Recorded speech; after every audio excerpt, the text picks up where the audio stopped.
Imagine being offered a deal too good to be true, but there's a hidden catch that could change everything. What would you do in such a moment?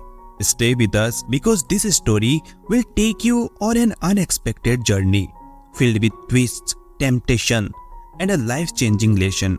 So watch till the end. It might just change the way you think.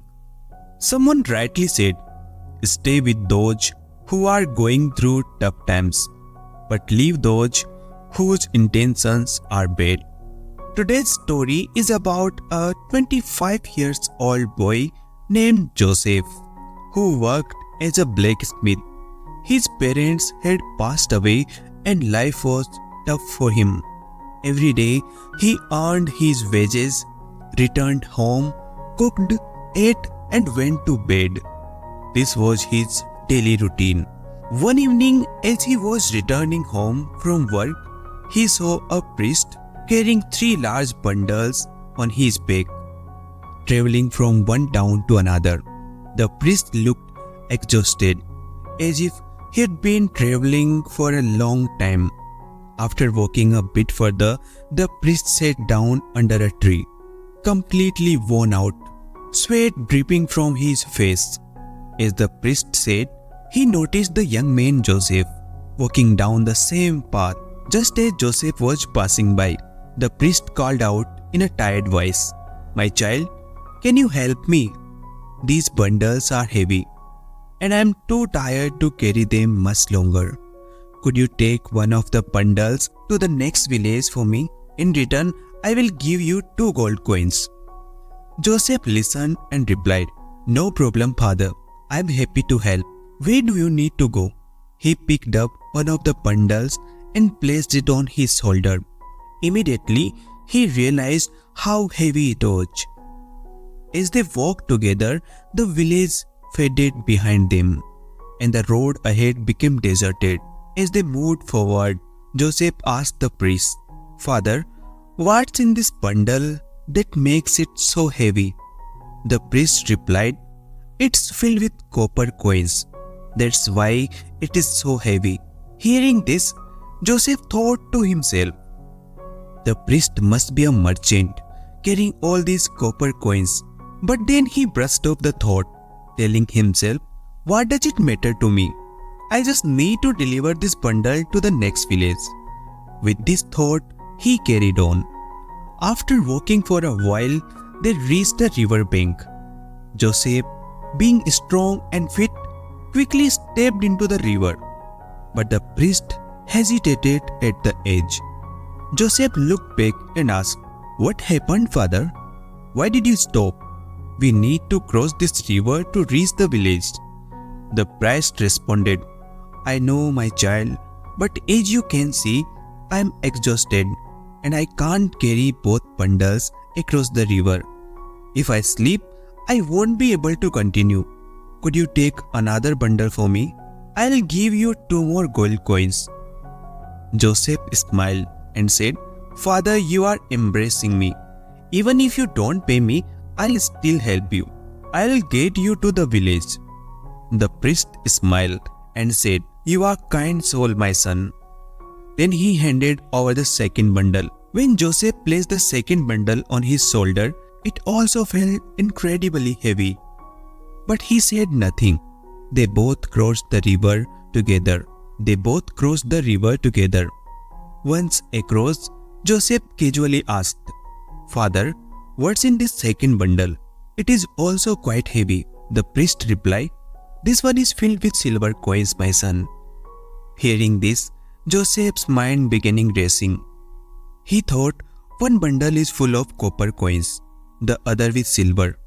The priest is coming from afar, having sold all his land and gathered his wealth. But Joseph said nothing and continued walking quietly. After some more walking, the road became deserted again, and Joseph's thoughts began to wander. He thought, "This is a lonely road. If I take off with these coins, how far could the priest possibly chase me? I doubt he could catch me. Besides, no one is here to help him, and with all these coins, I could buy a shop and start my own business. As these thoughts filled his mind, Joseph felt surprised at himself. What I'm thinking, the priest must have worked hard to gather this money. I shouldn't take advantage of him. He controlled his thoughts for a while, but soon the greed started taking over. Carrying the 2 bundles, Joseph followed the priest, who was walking ahead. Eventually, they came across a hill. The priest, seeing the hill, said, "Son, I can't climb the hill. I am too tired and my knees ache. If you take the 3rd bundle, I'll give you 2 more gold coins.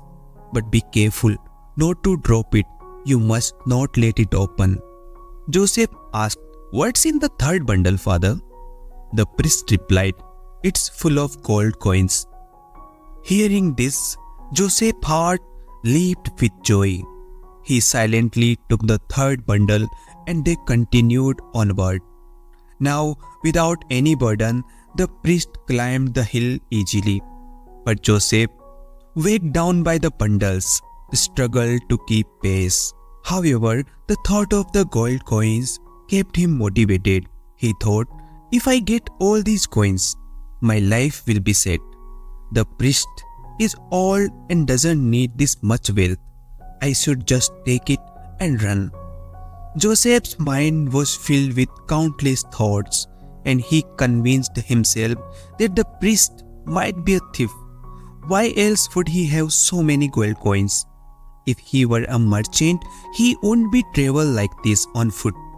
And if he had so much money, he would have arranged some transport.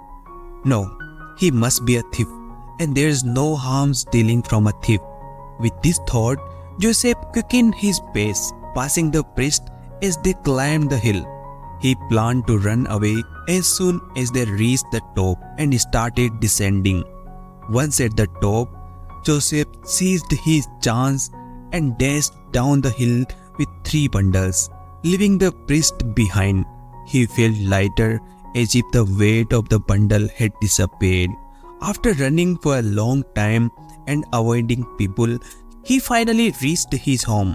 Overjoyed, he thought, "I should quickly open these bundles and hide the coins." Excitedly, he opened the first bundle, only to find rusty iron coins. He couldn't believe his eyes. He quickly opened the second bundle, but it also contained rusty iron coins. Shocked and frustrated, Joseph thought, "What is happening? The priest told me something completely different." Finally, he opened the third bundle, the one supposedly filled with gold coins, but again it was full of rusty iron coins. Furious, Joseph thought, "Why did the priest lie to me?" As he fumed, he noticed a letter inside the bundle.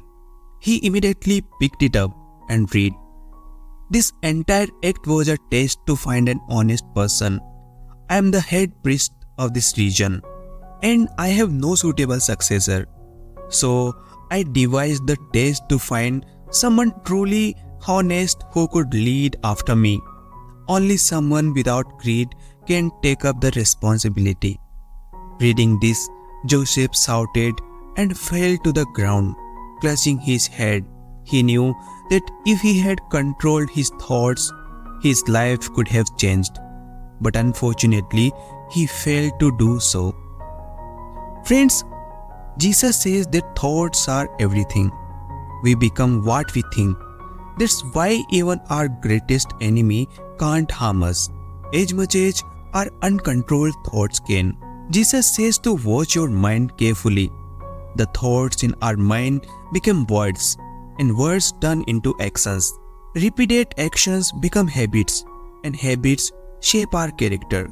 Ultimately, our character creates our destiny. That's why it's so important to be mindful of our thoughts. Weakness always starts with a small thought. A small thought is like a seed. If not destroyed in time, it can grow into a massive tree that completely destroys our ability to think clearly. So, whenever a wrong thought first arises, it must be uprooted immediately. Otherwise, it will grow into a massive tree and push us onto the wrong path. If that happens, we won't be able to stop it. So, if you enjoyed this story and want to hear more, please subscribe to the channel and don't forget to like and support us for more such new stories.